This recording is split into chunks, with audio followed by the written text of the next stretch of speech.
तो सर इसमें आत्मा का कोई दोष नहीं है? आत्मा का कोई दोष नहीं है, उसको तो उस अवस्था से होकर गुजरना। किसी ने वशीकरण किया है या फिर भूत प्रेत या कुछ भी किया है, तो क्या शुरुआती सिम्टम्स होते हैं जो पोजेस्ड हो गई थी, उसके बाद वो हमेशा उसने आँख से दूर रहना शुरू कर, देखते ही चीखने लगती थी।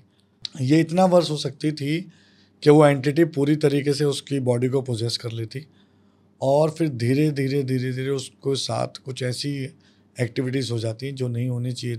झूला रुक गया और वो आराम से बैठे थे।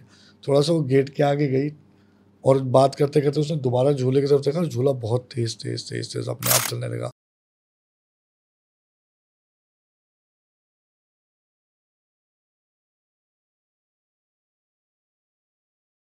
तो आपको लगता है ना आप अकेले नहीं हैं, आपके साथ कोई है, कोई चीज़ आपका पीछा कर रही है, या किसी ने आपके ऊपर कोई काला जादू कर रखा है, या ये नेगेटिव एनर्जी आपके घर गए आपकी लाइफ में कैसे चेंजेस कर सकती है, या आपको कैसे आपकी लाइफ को बद से बदतर कर सकती है अगर आपने बिल्कुल सही समय पे सही उपाय इसका नहीं किया। तो आज हम जानेंगे क्या है भूत, चुड़ैल, बाकी ये सब एंटिटी, और काला जादू कैसे आप पे होता है या नहीं होता है, या ये साइकोलॉजिकल इफ़ेक्ट या इशू होता है। और इस चीज़ को एक्सप्लेन करने के लिए हमारे साथ हमारे पॉडकास्ट पे मौजूद हैं renowned astrologer and paranormal expert Gunjan Mehra ji. Thank you so much sir, आप हमारे पॉडकास्ट पे आए। मेरे बहुत बड़ी बात है आप यहाँ पे आए हैं जी। बहुत बहुत धन्यवाद, आपने मुझे बुलाया, मैं आपका शुक्रगुजार हूँ। सबसे पहले अगर मैं बात करूँ कि लोग ना डर जाते हैं मुझे, या फिर लोग मुझे क्या बोलेंगे कि मेरे पे, या मुझे अलग सा फील हो रहा है, या फिर किसी ने मेरे को कोई अलग एंटिटी दिखाई दे रही है। तो ये जो डर है, क्या ये होना लाजिम है, या फिर इसके लिए हमें कैसे ओवरकम करना चाहिए? देखो नरेंद्र जी, सबसे इम्पॉर्टेंट बात क्या है ये कि अगर आप कुछ भी ऐसा महसूस कर रहे हैं जो नॉर्मल नहीं है, आप किसी ऊर्जा का अपने आसपास महसूस कर रहे हो ऊर्जा को, या आप कोई परछाई देख रहे हो, या आपको कोई साया दिखाई देता है, या आपको कोई स्मेल आ रही है, या कोई भी सिम्टम है, मैं अभी आपको डिटेल में सिम्टम्स बताऊंगा। अगर कोई भी सिम्टम आप महसूस कर रहे हो तो इस डर से कि लोग क्या कहेंगे, ये गलती बिल्कुल ना करें, क्योंकि डर आपको इस बात का होना चाहिए कि अगर आपने उसका सही समय पर उपाय नहीं किया तो उसके क्या परिणाम हो सकते हैं, और वो परिणाम इतने ज़्यादा दुखदाई हो सकते हैं कि पूरी ज़िंदगी लोगों की मैंने बर्बाद होते देखी है। तो यदि आपको लग रहा है, महसूस हो रहा है, तो उसमें डरने की कोई आवश्यकता नहीं है, क्योंकि कोई भी समस्या अपने समाधान के बिना इस दुनिया में आई ही नहीं है। अगर समस्या है तो समाधान भी है, और अगर समाधान नहीं है तो समस्या भी नहीं होगी। इसीलिए अगर कुछ भी आप महसूस करते हैं, या आपको कुछ भी लगता है कि आप कुछ नॉर्मल नहीं महसूस कर रहे, तो उसका ज़रूर उस पर डिस्कस करें। लोगों की परवाह बिल्कुल ना करें, और कोशिश करें किसी सही मेंटोर से बात करने की। तो सर आप जो ये प्रैक्टिस कर रहे हैं ऑलमोस्ट 30 इयर्स के ऊपर, 25 ईयर्स प्लस। 25 ईयर प्लस के आप प्रैक्टिस कर रहे हैं जी। आपको कब पता चला कि आप ये फील कर सकते हैं पैरानॉर्मल एक्सपर्ट? बेसिकली मैं बहुत छोटी एज में ना एस्ट्रोलॉजी सीखनी शुरू कर दी थी। तो मेरे फादर एक पैरानॉर्मल एक्सपर्ट थे जी। एंड अगर उनके टाइम पे सोशल मीडिया होता तो आज उन्हें लोग भगवान बना देते। वो इतने ज़्यादा ज्ञानी और गुणी आदमी थे। आज वो इस दुनिया में नहीं है। वो मेरे गुरु भी थे, मेरे फादर भी थे। उनके पास ऑल ओवर वर्ल्ड से लोग आते थे, और उस समय जब हम बहुत छोटे थे तो उनको ऐसी क्रियाएं मैंने करते हुए देखा जिन पर हमें कभी यकीन नहीं आता था। How is it possible? ना उस समय कोई मैकेनिज़्म था, ना कोई सोशल मीडिया, ना कोई वीडियो, ना कुछ। बट जब वो क्रियाएं करते थे तो वो इतनी ज़्यादा मतलब सोच से परे होती थी, तो समझ नहीं आता। और इतने लोग उनके पास आते थे। हम बचपन से देखते, तो जब आप किसी चीज़ को ज़रूरत से ज़्यादा देखते हो तो थोड़ा रिबेलियन भी हो जाते हो। तो छोटी एज थी तो ये लगता था पता नहीं क्या है, ऐसा क्या होता है, सब बेकार की बातें हैं जी। बट स्लोली एंड ग्रेजुअली जब मैं 9th क्लास में था तो मैंने पॉमिस्ट्री पढ़नी शुरू की थी। पॉमिस्ट्री, फिर धीरे धीरे एस्ट्रोलॉजी की तरफ रुझान गया, और करते करते करते जब समझ आ गया कि आप इसी के लिए बने हो, तो फिर पैरानॉर्मल साइंसेस पढ़े। धीरे धीरे सीखते गए। मेरे फादर के अलावा भी मेरे एक गुरु थे जिनसे मैंने सीखा।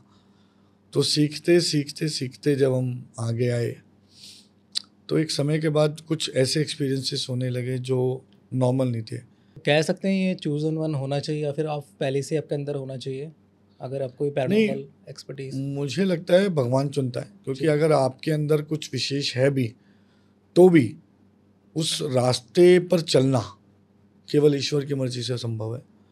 क्योंकि मैंने लगभग 20-22 साल अपने आप को हार्डकोर कॉर्पोरेट्स में जॉब की है, ये सब काम किया है, जीवन में बिजनेसेस करे हैं, काम किया है। तो उस समय नहीं सोचा था कि 100% शिफ्ट होना पड़ जाएगा एक दिन, लेकिन क्योंकि वो रास्ता मैंने एक अलग चुना, जॉब्स करना, कॉर्पोरेट्स में अच्छे लेवल पे काम किया, सब कुछ किया, लेकिन साइमल्टेनियसली ये सब चल रहा था मेरे साथ।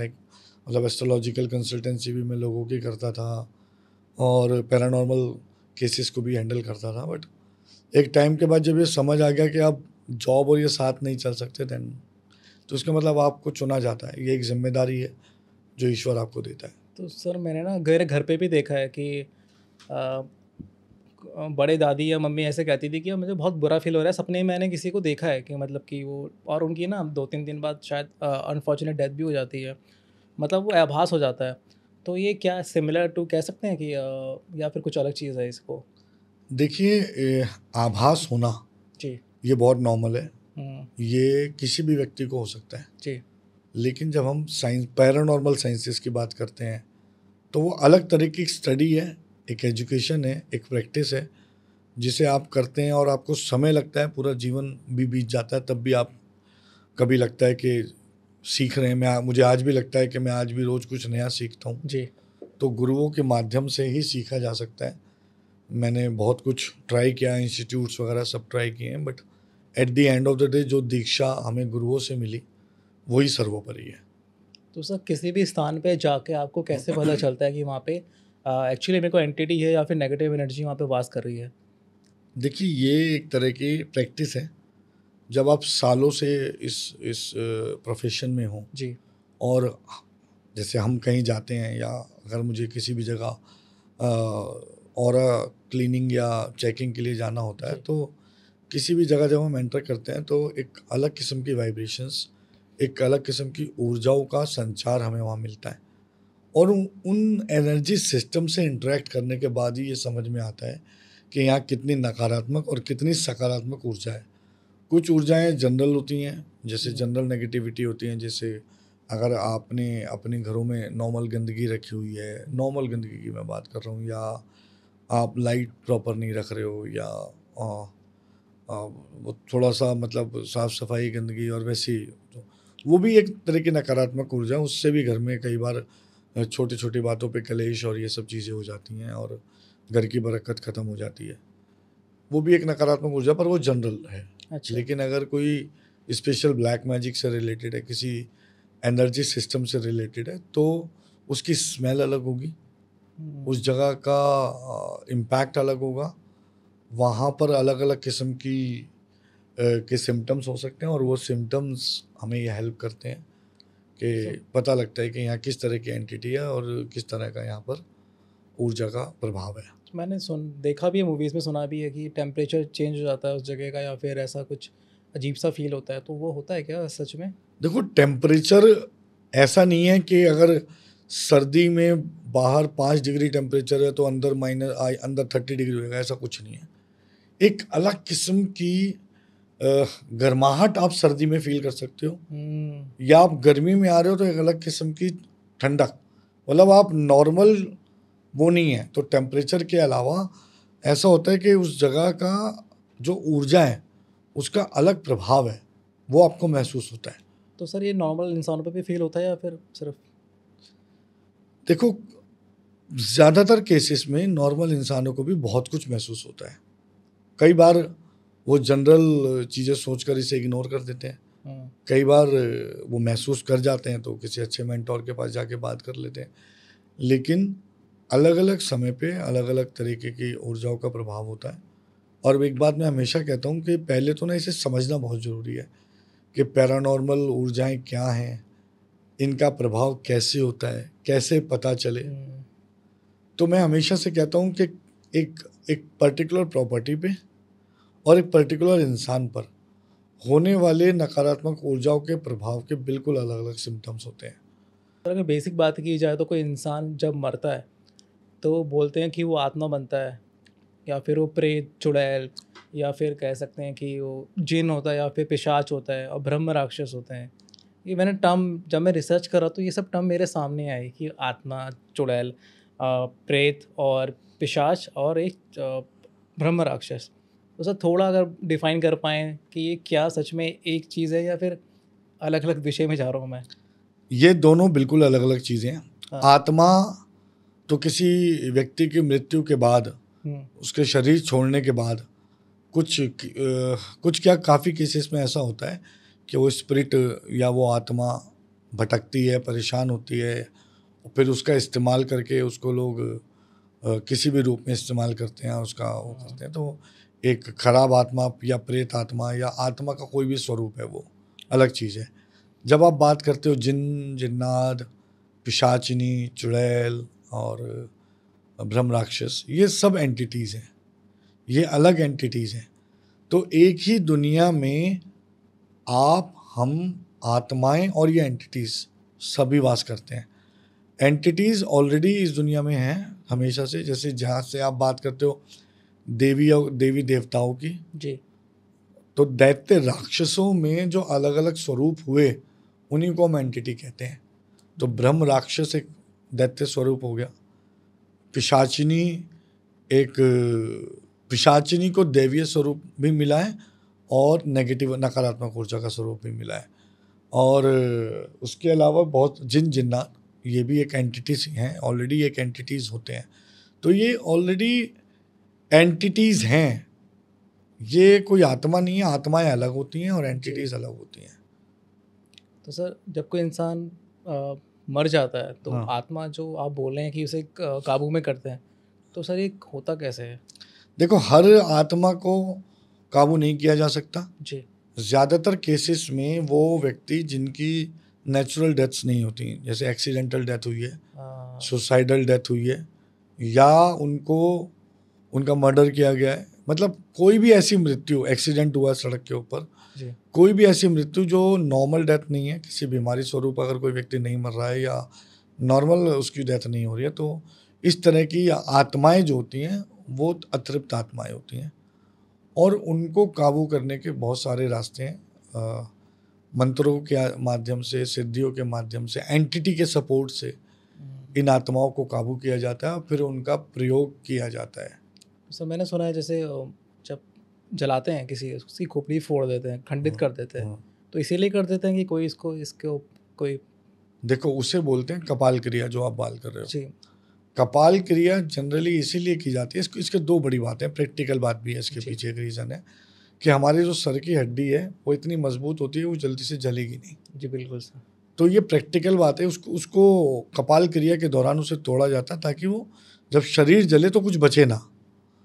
लेकिन कपाल क्रिया करने का एक ये भी कारण होता है कि शरीर में जो दिमाग है वो यहीं होता है, कपाल के अंदर है, और अगर आपको कोई इस्तेमाल करेगा और आपको किसी को काबू करना है तो आपके दिमाग से तो काबू करेगा।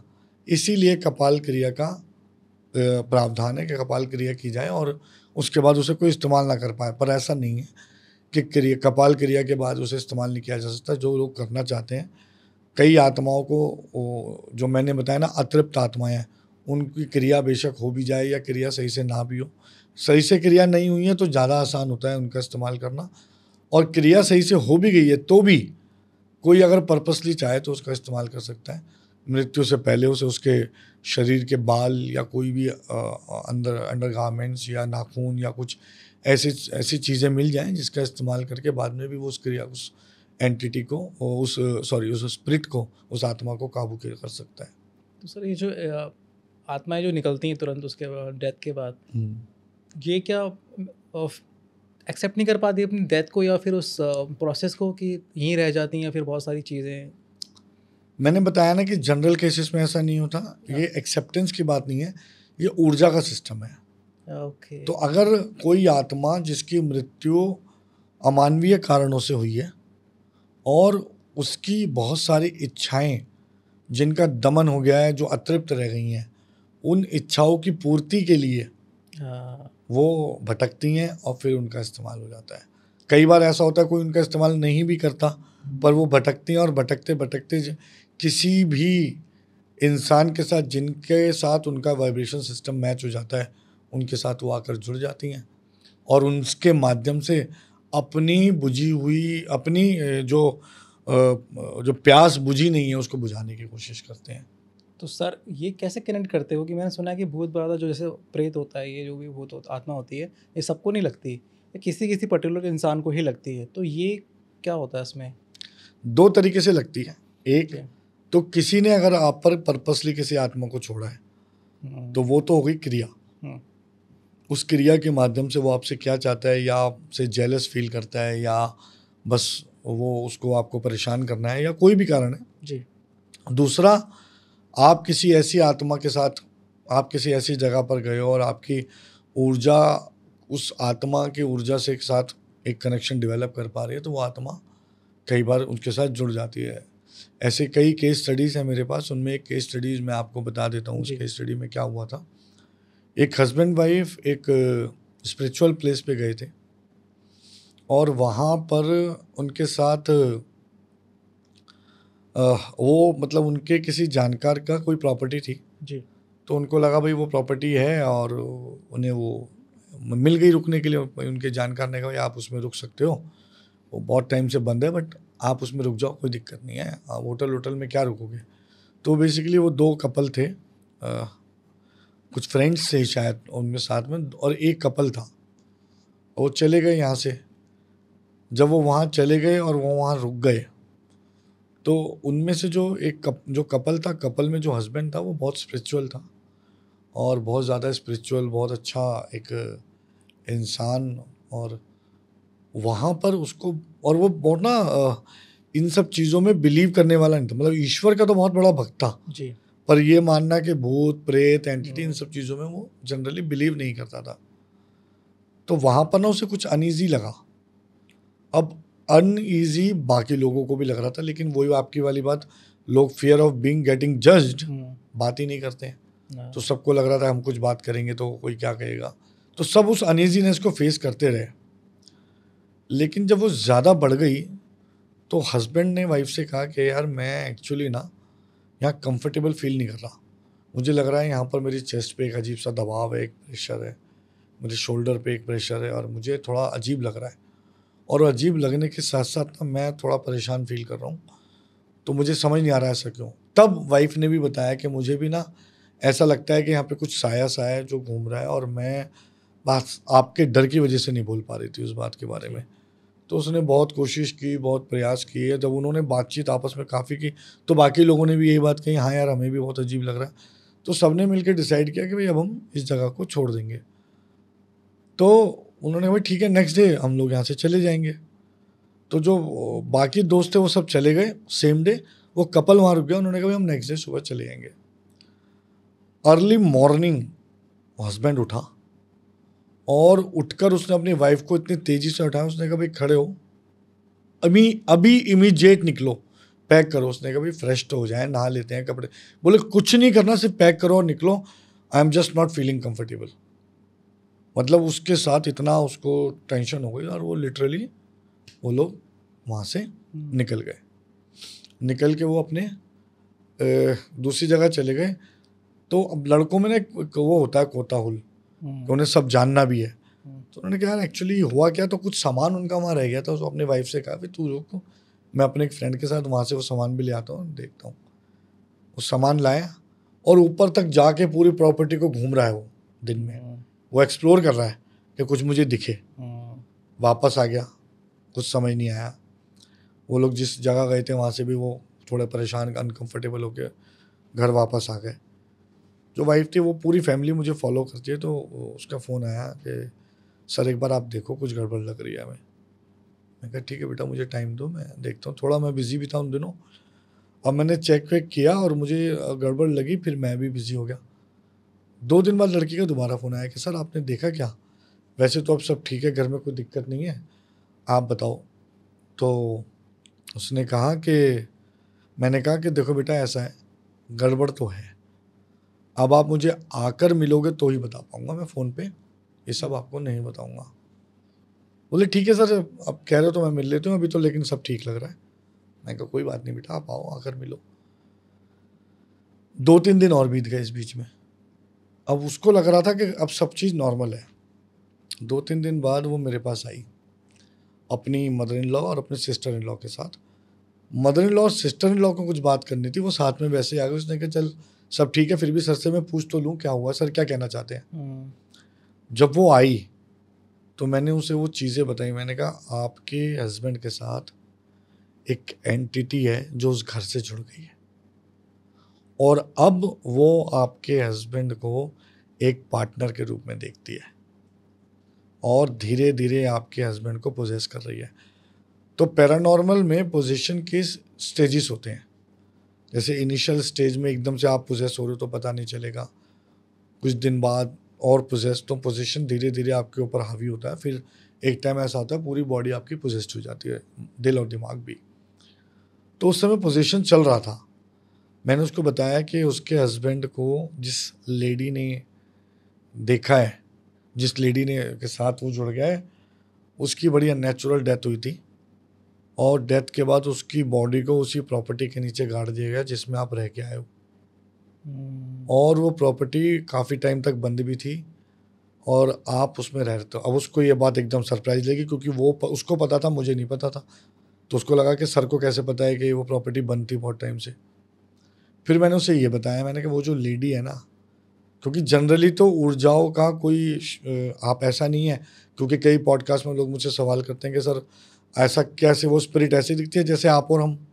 तो मैं कहता हूँ बिल्कुल ऐसी नहीं दिखती, एक ऊर्जा है, एक परछाई स्वरूप, एक एनर्जी सिस्टम के स्वरूप हमें दिखती है। बट उस केस में जब मैंने बहुत ध्यान लगाया और बहुत कोशिश की, तो मुझे ये समझ आया कि वो, यहाँ तक कि मुझे ये समझ आया कि वो एक ऐसी एक लड़की जिसने साड़ी पहनी हुई है और उसकी साड़ी का रंग येलो है। ये सब बात मैंने डिटेलिंग उस लड़की को बताई। अब वो जब घर गई तो उसने अपने हस्बैंड से को उस बारे में बताने से वो थोड़ा सा झिझक रही थी। इतने में उनके हस्बैंड का एक कॉमन फ्रेंड है जिसको उसके हस्बैंड ने यही सारी बात बताई जो मैंने उसकी वाइफ को बताई। जब उस कॉमन फ्रेंड ने बताया, even the colour of the sari was same. उस मोमेंट पे वो इतनी सरप्राइज हो गई, उसने कहा सर मुझे समझ नहीं आ रहा है, हाउ इज इट पॉसिबल, क्योंकि हस्बैंड की मेरी कोई बात ही नहीं हुई और हस्बैंड ने जाकर ये बताया कि ऐसे, वो अपने एक थर्ड पर्सन को बता रहा है, वो थर्ड पर्सन उसकी वाइफ को बता रहा है कि आपके हस्बैंड ने तो मुझे ये बात बताई है। अब वो थोड़ा सा उनको लगा कि यार गड़बड़ तो है, और धीरे धीरे उनके घर में चीज़ें, दिक्कतें आनी शुरू हुई। कैसी दिक्कतें? उसकी मदर इन लॉ को 2-3 बार कुछ साया सा ऐसे जाता हुआ महसूस हुआ। अच्छा, इस बीच में जिस दिन वो लोग मेरे पास आए थे ना, मैंने कहा भाई ऐसे ऐसे दिक्कत है, तो आपका घर मुझे विजिट करना पड़ेगा कंफर्म करने के लिए। वो लोग मतलब इतना बिलीव करते हैं। उन्होंने कहा सर मुझे नहीं पता, आप अभी टाइम निकालो, आप अभी चलो, क्योंकि आप दोबारा मिलोगे नहीं, आपका शेड्यूल बहुत बिजी है, आप प्लीज़ अभी चलो। मुझे इमीडिएट बेसिस पे समझो हाईजैक करके ले गए। घर गया, घर जाते ही मैंने बताया, घर जाते ही मैंने एंट्री करके उनको बोला कि ये आपका बेडरूम है। काफ़ी बड़ा घर है, 3-4 रूम थे। बोली हाँ सर यही हमारा बेडरूम है। मैं पहली बार गया था। मैंने कहा आप दोनों, आप इस साइड सोते हो और आपके हस्बैंड इस साइड सोते हैं। बोली सर आपको कैसे पता? मैंने, क्योंकि वो एंटिटी 3-4 दिन से आप दोनों के बीच में सो रही है। वो और घबरा गई। तो उस मेरे आने के बाद 2-3 दिन बाद उसने, 1-2 दिन बाद उसने उसकी सिस्टर इन लॉ को किसी ने ऐसे टैप किया सोते हुए 2 बार। अब उठी तो देखी कुछ नहीं था, और वो लड़की थोड़ी निडर है, वो फिर सो गई। अब उसको ये सब चीज़ें अब समझने लगी। तो मैंने उनको कहा बेटा मुझे थोड़ा सा टाइम लगेगा और टाइम चाहिए इसको ठीक करने। उस बोली सर अब आप टाइम मत लो, आप प्लीज़ इसे जल्दी ठीक करो। मैंने कहा मेरा स्केड्यूल बिजी है, मुझे 3-4 दिन बाद ही मैं कर पाऊँगा, क्योंकि मुझे इसको लेकर ऋषिकेश जाना है और ऋषिकेश जाकर ही मैं इसे हटा पाऊँगा। तो उसने कहा सर आप अभी जाओ। मैंने कहा नहीं जा सकता, मेरे पास टाइम नहीं। यार टेंशन मत लो, मैं I will take care of you meanwhile, बस कुछ हो तो मुझे बताना। इसी बीच एक दिन उसने अपनी रियल मदर को जब ये सब बता रही, उनके घर के आंगन में एक झूला लगा हुआ है, स्विंग जो होता है, उस पर बैठे बैठे वो झूलते झूलते उसने अपनी मदर को बताना शुरू किया। उसके बाद वो खड़ी हो गई, खड़ी होकर फ़ोन पे बात करने की, मम्मी ऐसे ऐसे चल रहा है, इतने दिन से मैंने आपको बताया नहीं, झूला रुक गया, और वो आराम से बैठे थे। थोड़ा सा वो गेट के आगे गई और बात करते करते उसने दोबारा झूले की तरफ देखा, झूला बहुत तेज तेज तेज तेज अपने आप चलने लगा। एंड उस मोमेंट पे उसका डर अब जिस पर बीतती है नरेंद्र जी उसको पता है। बिल्कुल मैं आपके इस पॉडकास्ट में ये स्टोरी सुना रहा हूँ, लोगों को लगता है कि शायद ये कोई कहानी है, बट ये एक नेचुरल केस स्टडी है, और वो क्लाइंट आज भी है, और क्लाइंट के मुंह से भी ये स्टोरी मैंने सुनाई थी। फियर में होंगे उस टाइम, इमेजिन नहीं कर सकते। वो इतना फियर हो गया जब उसने उस झूले को अपने आप, और वो बहुत तेज तेज चलने लगा, अचानक से उसकी स्पीड बढ़ गई। अब उसका डर बढ़ गया, उसने तुरंत मुझे फ़ोन किया। मैंने कहा बेटा इसका मतलब वो एंटिटी अब आपको अपना एग्रेशन दिखा रही है, because she is just not liking you to be with your husband. तो उसने कहा अच्छा सर। अब मैंने कहा अच्छा मैं कोशिश करता हूँ कि कल या परसों मैं निकल जाऊँ, तो एक दिन मुझे और दे दो, और अब अगर कुछ भी सिम्टम आए मुझे तुरंत बताना, क्योंकि ये एंटिटीज़ एग्रेशन में कुछ भी कर सकती हैं, even they can harm your husband. और इस टाइम पे अगर आपका हस्बैंड किसी भी तरीके से आपसे संबंध बनाने की कोशिश करे तो आपने नहीं बनाना है, क्योंकि ये उसकी और आपकी दोनों की लाइफ के लिए एक रिस्क हो सकता है। उसने कहा ठीक है सर। नेक्स्ट डे सुबह सुबह अर्ली मॉर्निंग उसका फ़ोन मेरे पास, बोली सर जल्दी अपना व्हाट्सएप देखो, मैंने आपको कुछ भेजा है। मैंने कहा क्या भेजा है ऐसा? अब मैंने देखा तो लड़के के यहाँ शोल्डर पे नाखून के 3 बड़े निशान, इतने बड़े, और इतने बड़े निशान जो कि आउट ऑफ नोवेयर उसके उसमें आए थे। और वो इतना घबरा गई कि सर ये रात तक कुछ नहीं था, रात को मैं साथ सोई हूँ, और लिटरली उस रात को मतलब उसको इतना डर था कि, तो कह रहे, और वो जैसा कि आपने कहा हस्बैंड मुझे फोर्स कर रहा था, क्योंकि उन्होंने अब तक हस्बैंड को बताया नहीं था, हमने ट्रीटमेंट शुरू कराया, फोर्स कर रहा था कि भाई वो संबंध बनाना चाहता था। अब उसने इतने ज़्यादा निशान थे, वो देख के घबरा गई, उसने निशानों की फ़ोटो भेजी। अब वो ना उसके हस्बैंड कहीं बाहर गया, ना उसके कोई चोट लगी, ना, तो वो निशान कहाँ से आ गए बॉडी पे। अब उसका डर मतलब बहुत ज़्यादा। तो उसने मुझे बोला सर मुझे नहीं पता, आप कुछ भी करके, तो मेरे को अपने बहुत सारे स्केड्यूल को शफल करना पड़ा, और मैं सेम नाइट को वहाँ से निकल गया। और मैंने सेम नाइट को उसको बोला, तो उसने अपनी सिस्टर इन लॉ को बोला भाई आप मेरे साथ आज हमारे साथ सो जाओ बीच में। मैं गया हूँ रात को, मैंने ऋषिकेश जाकर उसको अपनी क्रिया के माध्यम से हटाया, सब कुछ ठीक किया। नेक्स्ट डे मॉर्निंग ये निशान गायब थे।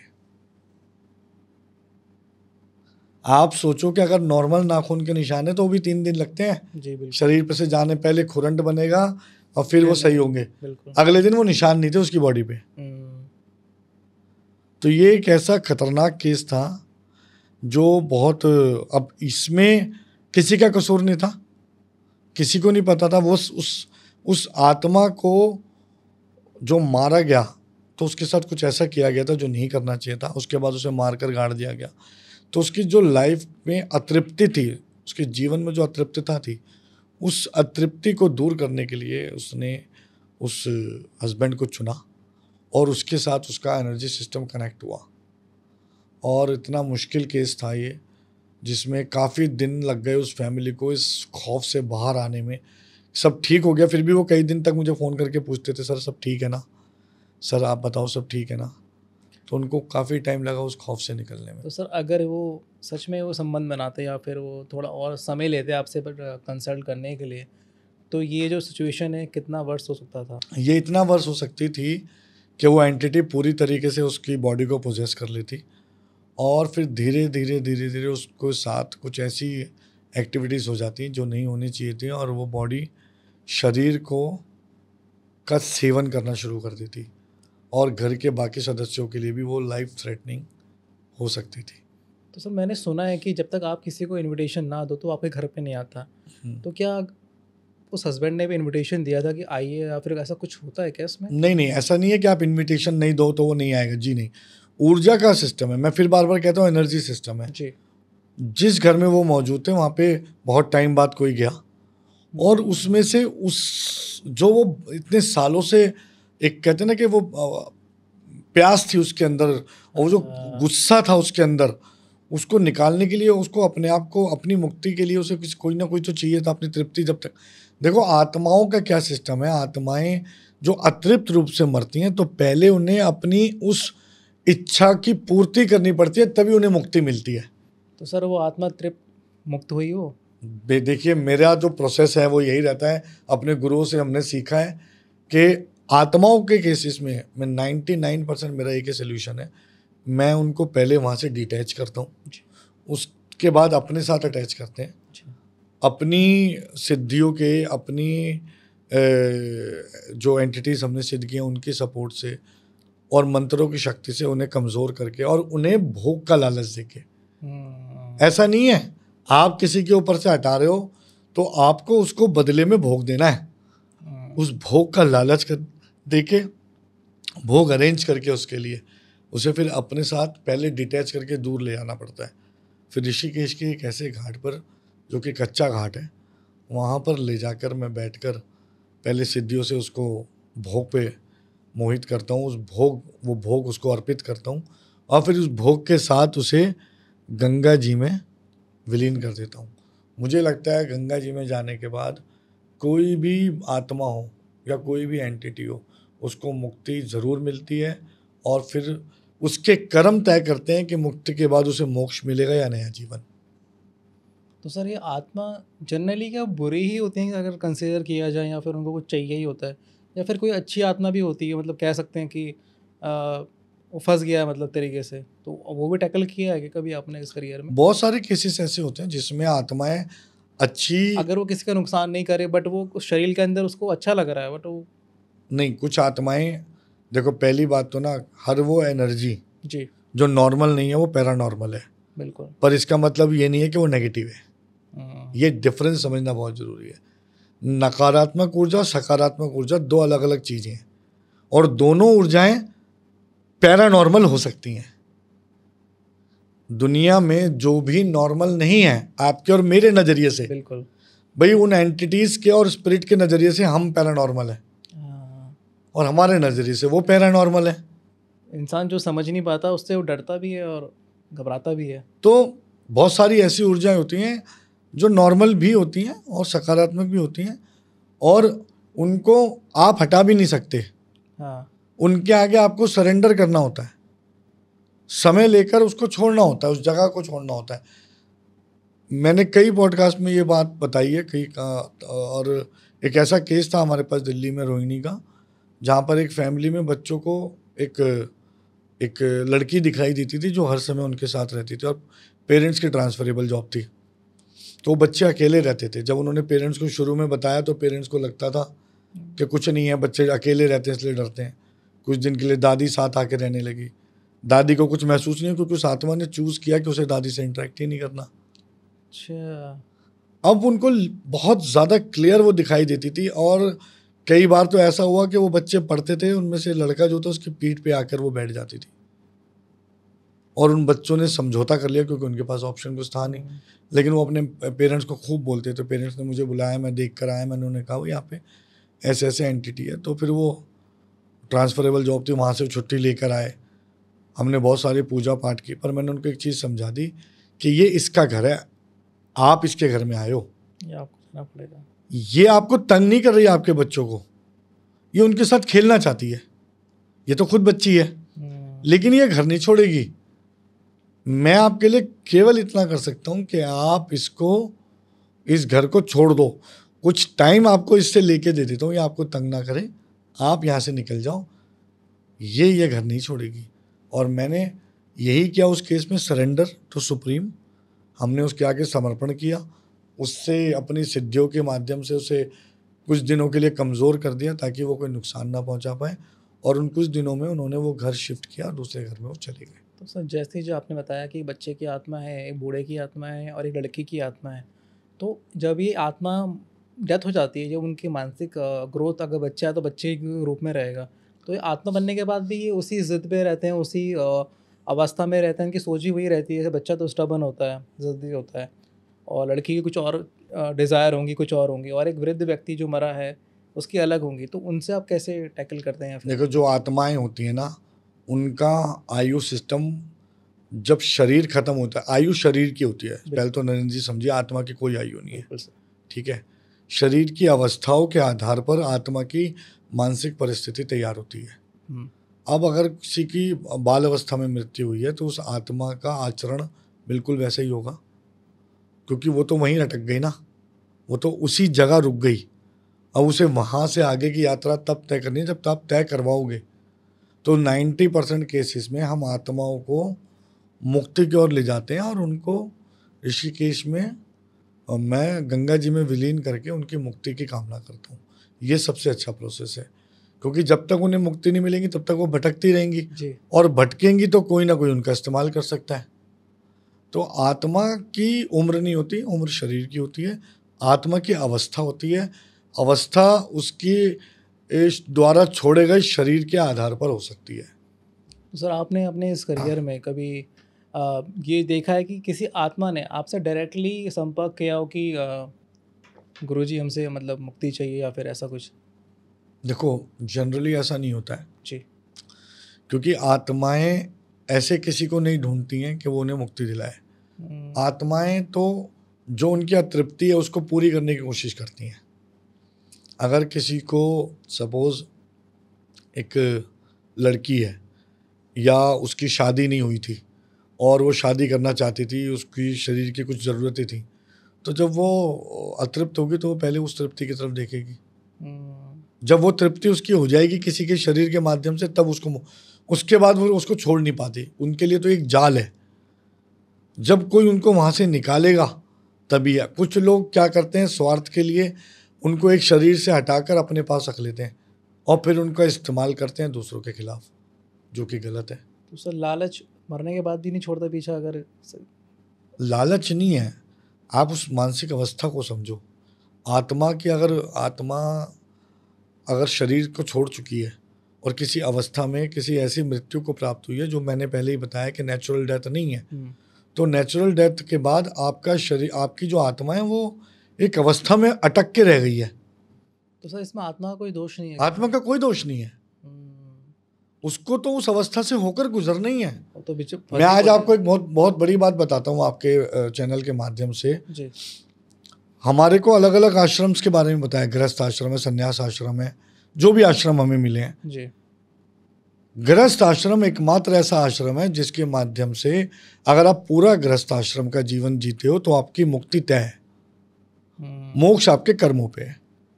लेकिन अगर आप गृहस्थ आश्रम छोड़ देते हो, आप डिसाइड करते हो मुझे गृहस्थ नहीं बनना, फिर बाकी के सारे आश्रम बने ही इसलिए हैं कि आपको मुक्ति तब मिलेगी जब आप बाकी सारे आश्रम को पूरा करोगे जी। क्योंकि आप गृहस्थ से भाग रहे हो, क्योंकि गृहस्थ आश्रम सबसे मुश्किल आश्रम है। बिल्कुल सर। सबसे मुश्किल है उसे जीना। उसके बाद आप साधु बन रहे हो या उसके बाद आप साधक बन रहे हो, आप ईश्वर की साधना क्यों कर रहे हो? क्योंकि आपको मुक्ति चाहिए। आप मोक्ष चाहते हो। जितने भी अघोरी होते हैं, अघोर तंत्र में जितने भी अघोरी हैं, अघोरी बनना आसान थोड़ी है, लेकिन उनको वो अघोरी इसीलिए भी बनते हैं क्योंकि ये माना गया है शास्त्रों के हिसाब से कि अघोर तंत्र में जिसने अघोर तंत्र की पूरी साधना की और पूर्ण अघोरी है, उसका मोक्ष पर अधिकार तय है। तो अघोरी बनने के लिए 3 तरह के जो सिद्धियां हैं, साधनाएं, वो बहुत इंपॉर्टेंट है। जब वो तीनों साधनाएं आप कर लेते हो तब आप जाकर अघोरी बनते हो, तब आपका मोक्ष पर अधिकार है। मुक्ति का अधिकार के लिए आप एक नॉर्मल साधु या ब्रह्मचर्य का पालन करके जो भी आपका प्रैक्टिस है वो है। इसीलिए किसी भी आत्मा की मुक्ति तब होगी जब वो गृहस्थ आश्रम की सभी अवस्थाओं को भोग लेगा। तो अगर किसी भी अवस्थाओं को वो से अतृप्त है और वो नेचुरल डेथ नहीं हुई है तो फिर उसकी मुक्ति नहीं होगी। कई केसेस में आपको मैं एक बात बताऊं, आपने सुना होगा पास्ट लाइफ रिग्रेशन के बारे में। जी सर, सुना है। मेरे पास बहुत केसेस आते हैं पास्ट लाइफ रिग्रेशन के। ऐसे ऐसे केसेस हैं। एक केस में आपको बताऊं, एक व्यक्ति है जो सालों से, जिसका शायद ये 3रा या 4था जन्म है, जिसमें सिर्फ एक ही रिग्रेशन उसके हर जन्म में उसके साथ चल रहा है कि वो अपनी माता का अंतिम संस्कार नहीं कर पा रहा। 3-4 जन्म से नहीं कर पा रहा। नहीं कर पा रहा। हर बार हर जन्म में उसके साथ ये हुआ है कि या तो उसकी अननेचुरल डेथ हो गई, या उसकी माता से उसको उसकी वाइफ ने दूर कर दिया, या वो किसी परिस्थितिवश अलग हो गए।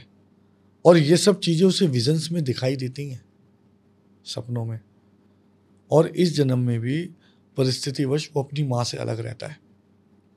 तो और उसके अंदर आज भी यही डर है। वो मुझे यही कहता है कि भैया आप मुझे बताओ इस बार क्या होगा। मैंने कहा है कि इस बार चाहे कुछ भी हो, कोशिश ये करनी है कि माता का अंतिम क्रिया आप कर दो, वरना अगले जन्म के लिए तैयार रहो। उनकी मुक्ति संस्कार करने के बाद ही निश्चित है। हाँ, सबकी अलग। वो सबसे बड़ा बेटा है और उस पे उसकी उनकी क्रिया पे, उनके संस्कार पे उसका अधिकार तय है, लेकिन वो कर ही नहीं पा रहा। आज की डेट में उसको ये तक नहीं पता उसकी माँ कहाँ रहती है, किस मकान में, किस एड्रेस में। तो ऐसे केसेस हैं। तो मैं आपको बता रहा हूँ, अलग अलग साधनाओं में, अलग अलग सिद्धियों में, अलग अलग आत्माओं का जीवन अलग अलग अवस्थाओं से होकर गुजरता है। और उन अवस्थाओं को जब तक आप जी नहीं लेते तब तक मुक्ति पर आपका अधिकार नहीं है। ओके सर, मैंने सुना है, मूवीज़ में भी देखा है, जब कोई एम्बुलेंस जा रही होती है उसमें ऑलमोस्ट डेथ के बीच में कोई इंसान होता है, तो उसके साथ साथ बहुत सारी आत्मा भी लगी रहती है उनके पीछे पीछे पीछे पीछे कि कोई दरवाज़ा खुलेगा और शायद हम भी उस पार हो जाएं। तो ऐसा कुछ होता है क्या? ऐसा बिल्कुल नहीं है। ये सब पिक्चरों में दिखाया जा रहा है जी। पहले तो मैं आपको बता दूं, जो मूवीज़ में दिखाया जाता है वो हमेशा सच नहीं होता, पूरा सच नहीं थोड़ा होता। क्रिएटिव फ्रीडम लेते हैं। क्रिएटिव फ्रीडम भी फिर वो अतिशयोक्ति वर्णन है जी। एक साधारण सी बात का। ठीक है, एक परिस्थिति, अगर जैसे आपने एक पिक्चर देखी मूवी शैतान, बड़ी पॉपुलर, उसमें वशीकरण दिखाया है। लड़की को गोली खिलाई और उसके बाद वो रोबोट बन गई। असंभव है, असंभव है। हाँ, वशीकरण में ऐसे वशीकरण हैं जो इवेंचुअली और ग्रेजुअली एक बंदे को इतना कर सकते हैं कि एक स्टेज पे आकर वो बंदा, हो सकता है जिसने उस पर वशीकरण किया हो बिल्कुल उसकी सारी बातें मान ले, लेकिन जितनी तेजी से और जितना रोबोटिक चेंज उसमें दिखाया गया, ऐसा कभी नहीं होता जी। तो वशीकरण संभव है, पर वशीकरण के भी अलग अलग वो हैं। बहुत आजकल सोशल मीडिया पे इन सब चीज़ों की बाढ़ लगी हुई। मैं आपसे अभी ऑफ कैमरा ये बात कर रहा था कि सोशल मीडिया पर तो लोगों ने इसको मनोरंजन का साधन बना लिया, और मैं कहता हूँ ये बिल्कुल भी मनोरंजन नहीं है, आसान नहीं है। वशीकरण को पहले समझो तो सही क्या होता है। सर, ये वशीकरण और काला जादू, ये मतलब कौन करता है और ये आपकी लाइफ में कैसे एंटर कर सकता है? जैसे फॉर एग्जांपल मैं हूँ, तो मेरी लाइफ में मुझे कैसे पता चलेगा और किसने किया है और क्या सिम्टम्स होता है? जब तक मैं कोई ना कुछ अपने, मैंने देखा भी है कि कुछ खाने में मिला दिया, कुछ दे दिया, तब जाके वशीकरण या काला जादू होता है। तो थोड़ा उसको एक्सप्लेन कीजिए प्लीज़। देखिए, पहली बात तो हर शब्द को समझो। काला जादू, ब्लैक मैजिक, शास्त्रों में इस शब्द का कहीं भी उल्लेख नहीं है जी। कहीं भी उल्लेख नहीं है। ये आया कहाँ से फिर? जब ऐसी विद्याएं बनी जिनका एक इंसान की ज़िंदगी पर जादुई इम्पैक्ट था, मैजिकल इम्पैक्ट था, तो उन विद्याओं को मैजिकल विद्या कहा गया, जादुई विद्याएं। और जब उनके डार्कर साइड को एक्सप्लोर किया गया, यानी नेगेटिव साइड को एक्सप्लोर किया गया, तो वो बन गया ब्लैक मैजिक, काला जादू। अब काला जादू किसी पर कैसे किया जा सकता है? उसके बहुत सारे तरीके हैं, बहुत सारे सिम्टम हैं। जैसे कुछ खिलाकर भी किया जा सकता है जी। बहुत दूर बैठे भी किया जा सकता है। आपके शरीर के कुछ ऐसे बिलोंगिंग्स हैं जिनके इस्तेमाल से बहुत दूर बैठे आप पर काला जादू किया जा सकता है। उनमें आपके नाखून, आपके बाल, आपके अंडरगारमेंट्स, आपके होठों पर इस्तेमाल किए जाने वाली लिपस्टिक, आपकी सैनिटरी पैड, बच्चों का डायपर, हर वो चीज़ जिसमें आपके बॉडी का सलाइवा या स्मेल होने की पॉसिबिलिटी है, उसका इस्तेमाल करके भी आप पर काला जादू किया जा सकता है। अब बात आती है वशीकरण की। तो वशीकरण को पहले समझा जाए है क्या। वशीकरण दो तरह का वशीकरण मेनली होता है। एक जो पार्टनर रिलेटेड है, जो ज़्यादा फेमस है, दूसरा जनरल वशीकरण, जो कोई भी आदमी किसी के ऊपर भी करा सकता है। जो पार्टनर रिलेटेड वशीकरण है वो कामाख्या से निकला हुआ है ज़्यादातर, उसमें काम शास्त्र और कामाख्या से निकला वशीकरण है, जिसमें इंसान के रिप्रोडक्टिव पार्ट के बहुत सारे चीज़ों का इस्तेमाल किया जाता है और उसका इस्तेमाल के बाद उस पर क्रिया करके उसे वशीकरण में कराया जाता है। और उसके बाद धीरे धीरे धीरे धीरे वो वशीकरण इस लेवल पे आ जाता है कि वो पार्टनर आपके लिए बहुत कुछ आपकी मर्जी से करने लगता है। दूसरा वशीकरण होता है जनरल वशीकरण, जिसका जन्म शाबर विद्या से हुआ है। शाबर विद्या का जो जनरल वशीकरण है वो कोई भी आदमी किसी भी व्यक्ति पे करवाता है जिसकी अवधि बहुत थोड़ी होती है और वो बहुत थोड़ी देर तक उसका इम्पैक्ट रहता है और उस इम्पैक्ट के दौरान वो उस पर अपनी बात मनवा लेता है बस। तो जनरल वशीकरण के बहुत सारे मतलब केसेस आप देखते हो कि सड़क पर कोई लेडी चल रही है, अचानक से उस पर किसी ने कुछ सम्मोहन किया और उससे सारे उसके नॉर्मल हिप्नोसिस साइंस भी हो सकता है। Hypnotism is something which is a scientific version of वशीकरण, सम्मोहन विद्या। अच्छा, ठीक है। अब सम्मोहन आज से नहीं, हजारों साल से चला आ रहा है। एक एग्जाम्पल बताता हूँ, महाभारत आपने देखी है? बिल्कुल। महाभारत में एक परिस्थिति थी जब जयद्रथ के वध के लिए अर्जुन भाग रहे थे और श्री कृष्ण जी जयद्रथ को ढूंढ रहे थे। तो अर्जुन, जब शाम हो गई, अर्जुन ने वो ली थी प्रतिज्ञा कि भाई आज अगर मैंने जयद्रथ को नहीं मारा तो मैं अग्नि समाधि ले लूँगा। बिल्कुल। अब कृष्ण जी को अगर सूरज ही छुपाना होता तो सुबह भी छुपा देते। शाम तक लेकर क्यों दौड़े? पहले तो अर्जुन को ये रियलाइज़ कराया कि तुम इंसान हो, तुम कर्म के लिए बने हो, तुम्हारा काम कर्म करना है, फल की डिक्लेरेशन तुम नहीं कर सकते। तो तुमने ये डिक्लेयर कैसे किया? तुमने ये प्रतिज्ञा किस आधार पे ली कि मैं उसे मार दूंगा आज? जब उसको अपनी गलती का एहसास हो गया तो सबको आज तक जो थ्योरी पता है वो ये है कि कृष्ण जी ने सूरज को डुबो दिया थोड़ी देर के लिए। ठीक है, मैं आपको बताता हूँ कि ऐसा कुछ नहीं हुआ था। सूर्य कभी डुबोया ही नहीं जा सकता। सूर्य कभी छुपता है? नहीं। सूर्य तो अगर आज ईस्ट में दिख रहा है तो कल वेस्ट में दिखेगा, मतलब सूरज छिपता नहीं है। कृष्ण जी ने उस समय एक मास वशीकरण किया और वो मास वशीकरण का प्रभाव ये था कि दोनों सेनाओं में हर व्यक्ति को यह एहसास हो गया कि सूरज छिप चुका है। और जैसे ही जयद्रथ उस प्रभाव में आकर बाहर आया, कृष्ण जी ने उस वशीकरण को समाप्त कर दिया और अर्जुन ने जयद्रथ का वध कर दिया। तो वो था मास वशीकरण। तो सम्मोहन आज से नहीं, हजारों साल से चला आ रहा है। और शाबर विद्या की ताकत क्या है ये मैं आपको आज बता दूं। आपने अभी कहा कि कोई हमें कुछ खिलाएगा तो हम पर कुछ होगा, कोई कुछ करेगा तो हम पर कुछ होगा। इंद्र के दरबार में अप्सराएं नृत्य कर रही थी जी। नृत्य करते करते एक अप्सरा मूर्छित होकर गिर गई। इंद्र ने बहुत एकदम चकित भाव से अपने गुरु बृहस्पति की ओर देखा कि प्रभु, ना तो इस पर कोई अस्त्र लगा है, ना इस पर कोई शस्त्र लगा है, ना ही यहाँ पर बैठे किसी व्यक्ति ने इस पर वार किया है, तो ये यहाँ मूर्छित कैसे हो गई?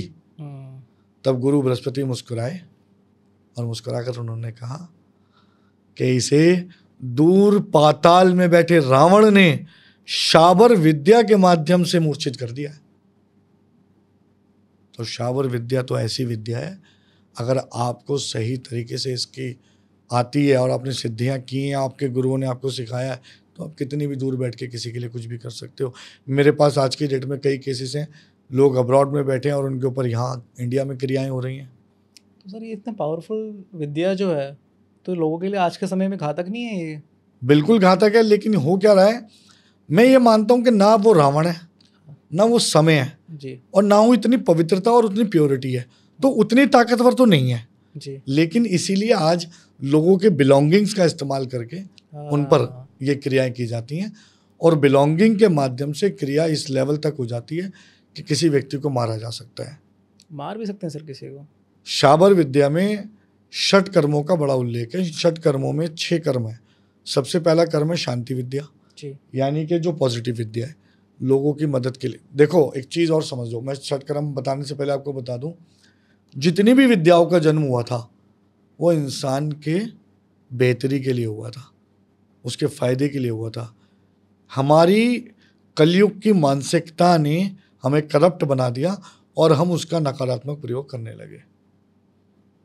वही मैं सोचूं सर, जब इतनी विद्याएं हैं तो ऐसा तो नहीं है सब इंसान की बुराई के लिए बनाई गई होंगी, ये तो उसके अच्छाई के लिए बनाई जाती है कोई भी चीज़। समझो, ये जो शाबर विद्या है, जी सर। इसका जन्म कहाँ से हुआ? इसका जन्म हुआ, इसके जन्म देने वाले हैं भगवान शिव, जो जिनके ऊपर सृष्टि के संहार की जिम्मेदारी भी है।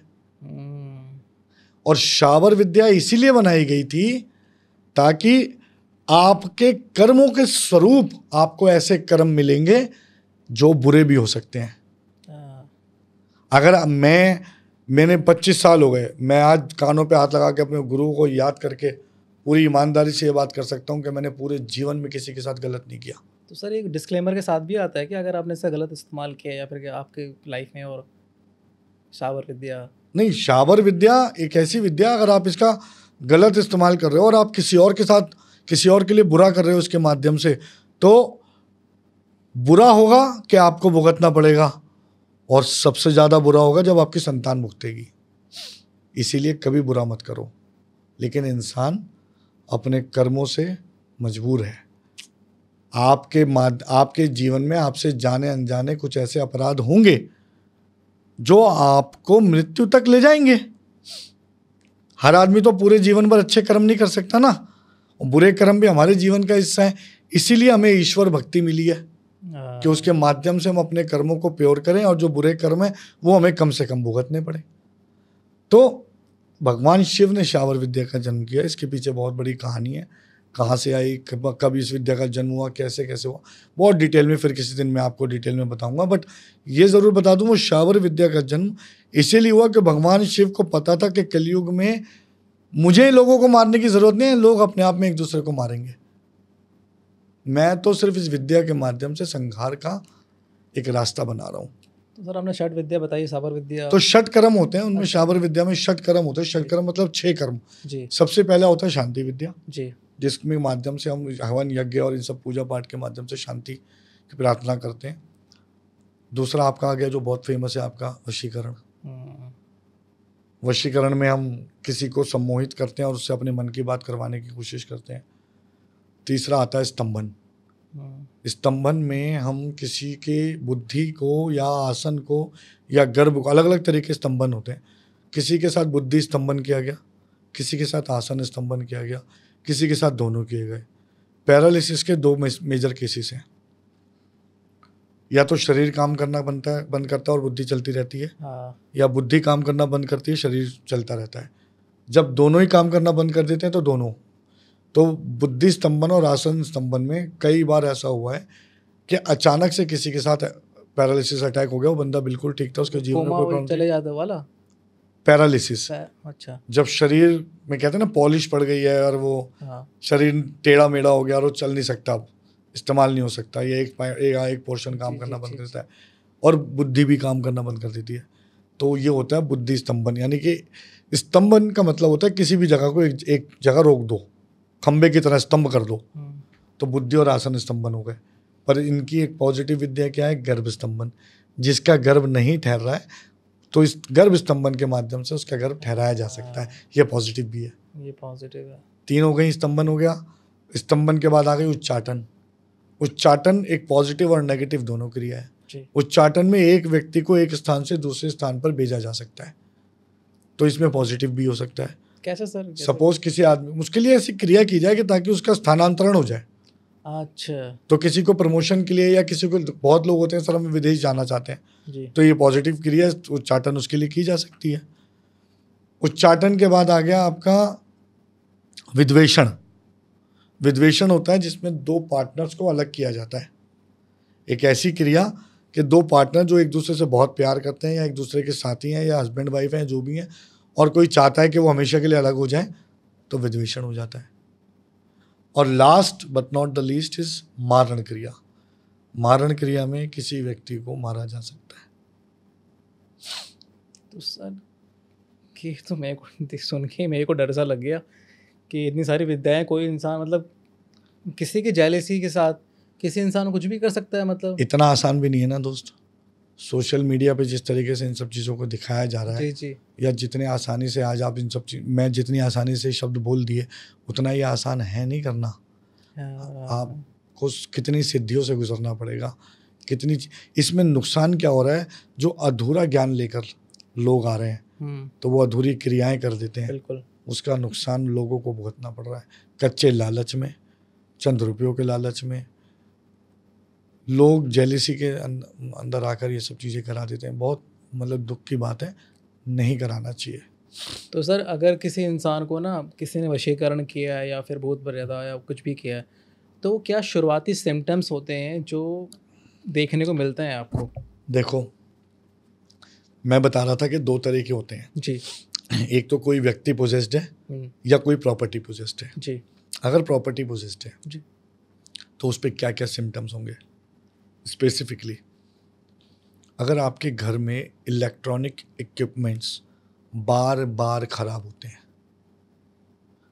नॉर्मली नहीं, अगर पंखा खराब हो गया तो आप बोलो नहीं आज पंखा, कल स्विच, परसों प्रेस, तरसों ट्यूबलाइट, फिर हीटर खराब हो गया, फिर गीज़र खराब हो गया, कुछ ना कुछ कॉन्टिन्यूसली चल रहा है, ये पहला सिम्टम है।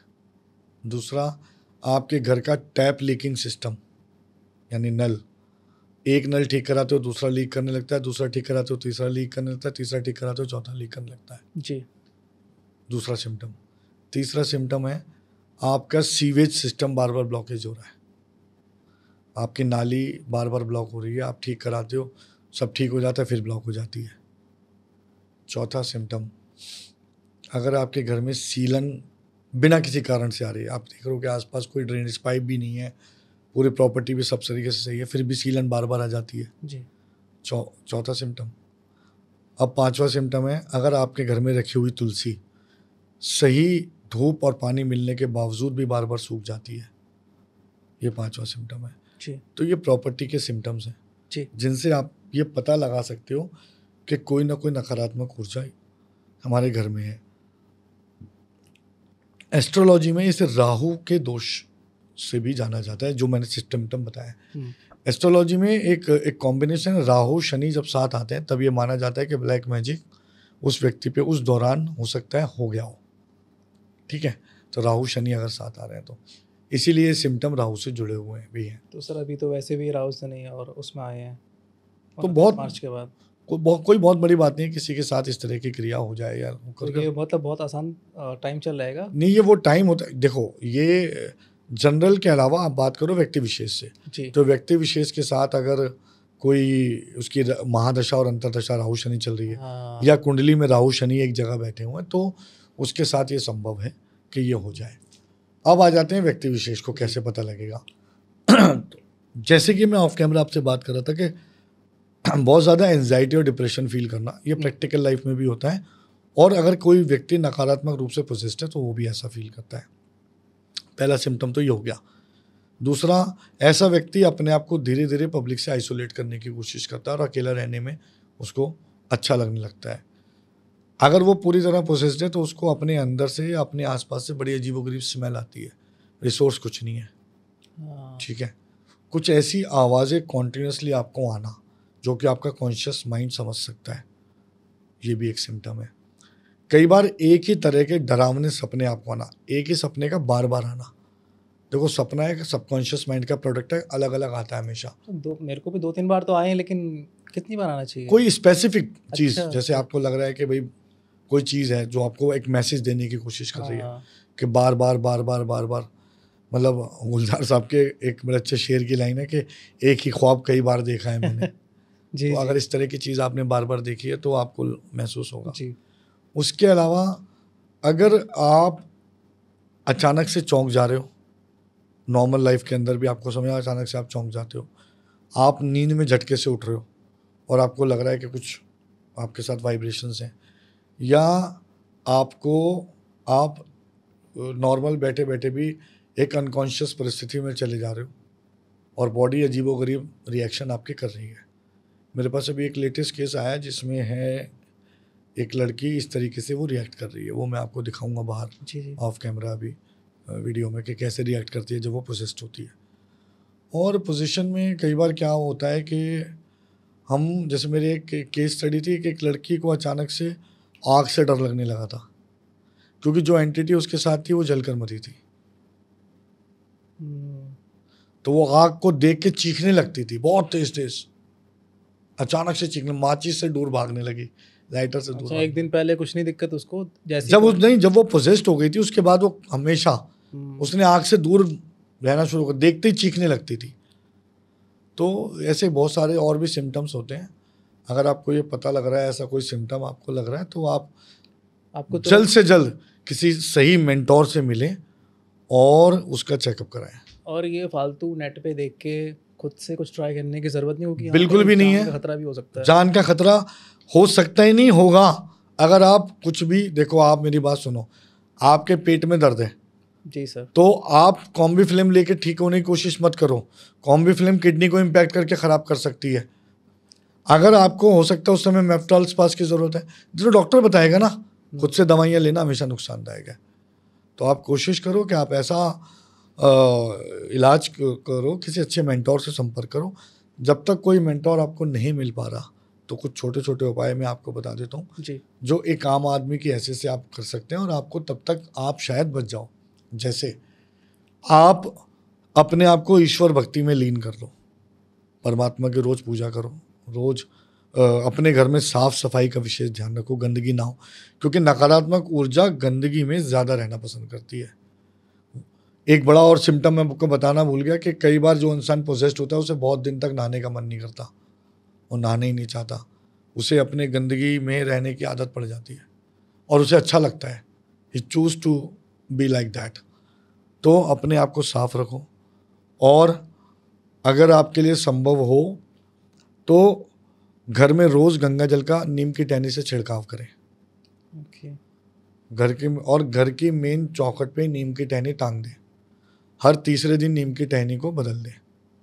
ये तब तक जब तक आप किसी मेंटोर के पास नहीं पहुंच जाते, ये वो टाइम है जो आपको बचाएगा। जैसे बुखार तो अगर आ रहा है तो आप ले लेते हैं पैरासीटामोल। पैरासीटामोल ले लें ताकि जब तक डॉक्टर से मिले तब तक आप थोड़ा सा बेटर फील करें। हाँ, तो ये उस तरह के छोटे छोटे सोल्यूशंस हैं बिल्कुल। जो आप अपने घर में तेज़ आवाज़ में गायत्री मंत्र चलाएं, अपने घर में तेज़ आवाज़ में महामृत्युंजय का जाप करें, अपने घर में हनुमान चालीसा को कॉन्टिन्यूसली बजाएं। सर ये सुन भी सकते हैं, बोलना भी मतलब? आप सुन भी सकते हैं, बोल भी सकते हैं, जो आप कर सकते हैं वो आपके लिए संभव है वो करें। ओके, नकारात्मक ऊर्जा से हमेशा लड़ा नहीं जाता, उसके प्रभाव को ख़त्म करने के लिए एक अच्छे प्रभाव की लाना भी एक तरीके का प्रयास है। इंसान आज किस कोशिश में लगा हुआ है? दूसरे की लाइन मिटाने के। भाई अपनी लाइन बनाओ जी, अपनी बड़ी करो, दूसरे की अपने आप छोटी हो जाएगी। और दूसरे पे फोकस ही क्यों है, अपने जीवन जियो। जी, बिल्कुल सर। तो प्रॉब्लम यहाँ है।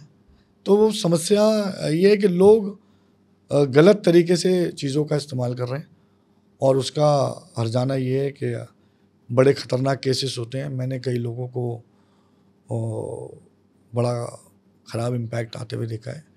1 साल पहले मैंने किसी को ये बात बोली थी, उनके एक रिलेटिव, वो एक फैमिली मेरी बड़ी अच्छी फॉलोअर है, उनके एक रिलेटिव हैं, मतलब लड़का है, उसके फादर इन लॉ को मैंने 1 साल पहले बोला था कि आपके फादर इन लॉ पर नकारात्मक ऊर्जा का प्रभाव है और उनके सगे भाइयों के माध्यम से ये हो रहा है और ठीक 1 साल बाद इनको स्ट्रोक आएगा और ये इनकी जान जा सकती है।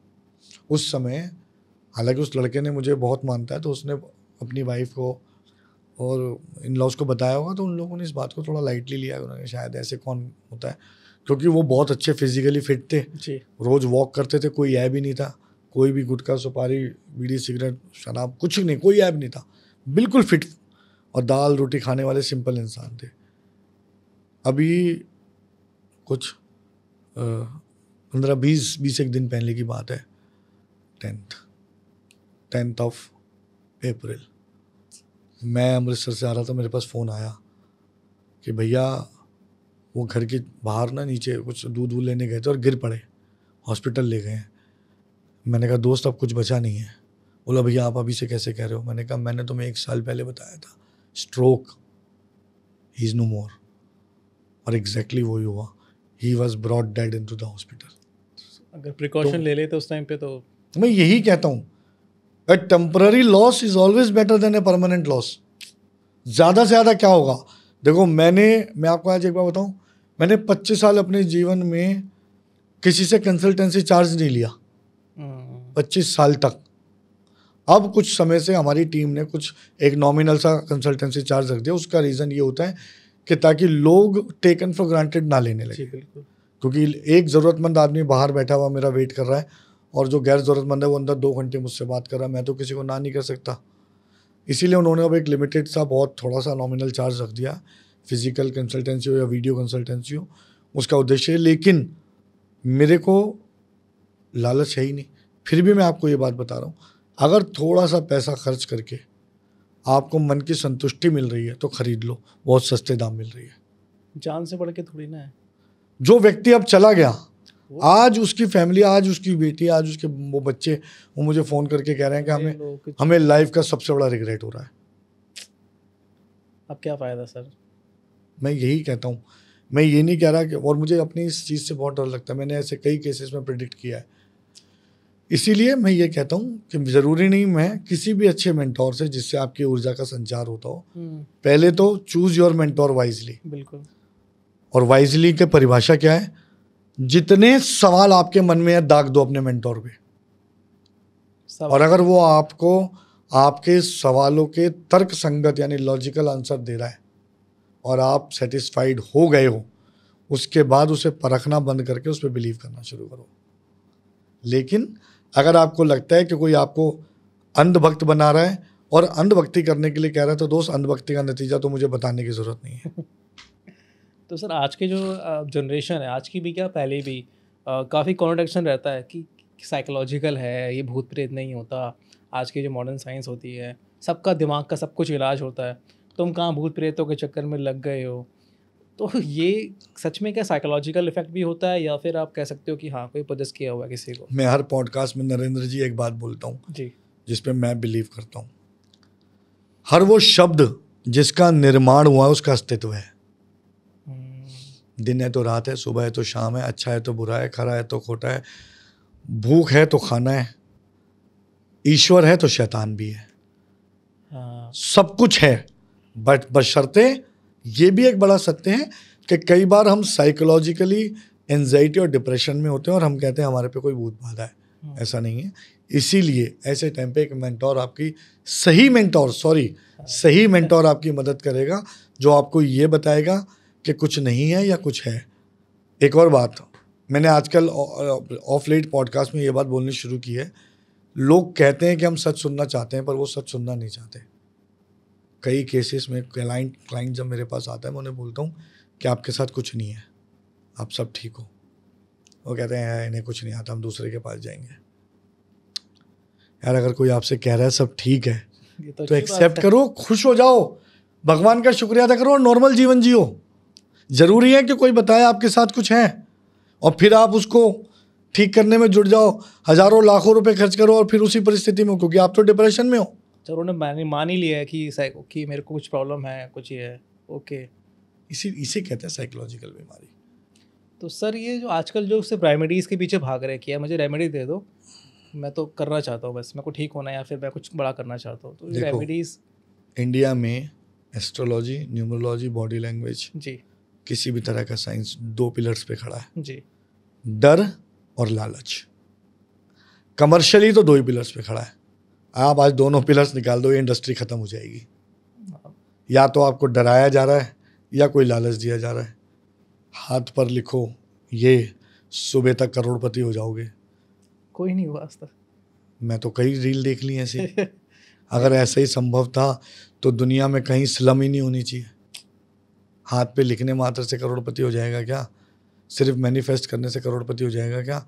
Manifestation is only possible for manifestation केवल तब संभव है जब आपके कर्म उस दिशा में काम करते हैं। कर्म ही जीवन है। मैं लोगों को एक बात बताने लगा हूँ, astrology is a bunch of possibilities which we make possible through our efforts. Sir मैंने पॉडकास्ट किए हैं बहुत सारे और बहुत अच्छे अच्छे लोगों के साथ मैं बैठा हूँ। एक चीज़ सबने बोला है कि कर्म, अगर आपके कर्म अच्छे हैं ना तो आप अपना भविष्य बेहतर करोगे। अगर कर्म आपके अच्छे नहीं है तो आप कुछ भी कर लो, आप नहीं पहुंच सकते वहाँ पे। तो सर ये जो आप करते हैं तो आपको डर नहीं लगता इन चीज़ों से? देखिए, मुझे लगता है जिंदा लोगों से डरने की ज़रूरत है। आ, मृत हर कोई भी प्राणी इस सृष्टि का, जी। चाहे वो आत्मा है या एंटिटी है या जानवर है, ये हम मानते हैं कि वो जब तक आप उसे तंग नहीं करते तब तक वो आपको तंग नहीं करता। उसको आपसे क्या लेना देना है। हमें डर नहीं लगता। अगर हम डरेंगे तो लोगों की मदद नहीं कर पाएंगे।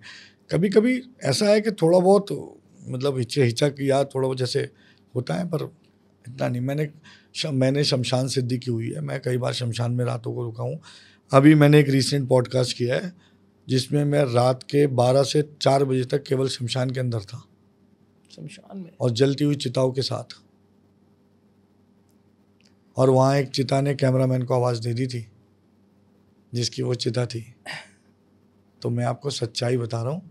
मैं ठीक है, डर मुझे भी लगता है, पर ऐसा नहीं है कि अगर कर्म करने के लिए उतरे तो एक जिम्मेदारी ईश्वर ने सौंपी है, तो लोगों के जीवन की सपोर्ट बनना मेरा उद्देश्य है, उनका तो डर नहीं। फिर भी कोई शैतान आत्मा है या एंटिटी है, उससे आपकी रक्षा अगर कैसे की जाती है, मतलब कैसे करते हो आप कुछ? मैंने अपने लिए बहुत कुछ किया। गुरुओं के माध्यम से हमें बहुत कुछ सुरक्षा कवच मिले हुए हैं जिसमें हमने देह रक्षक मंत्र सिद्ध किए हुए हैं। जी। उसके अलावा हम अपने लिए कवच बनाकर पहनते हैं, रुद्राक्ष।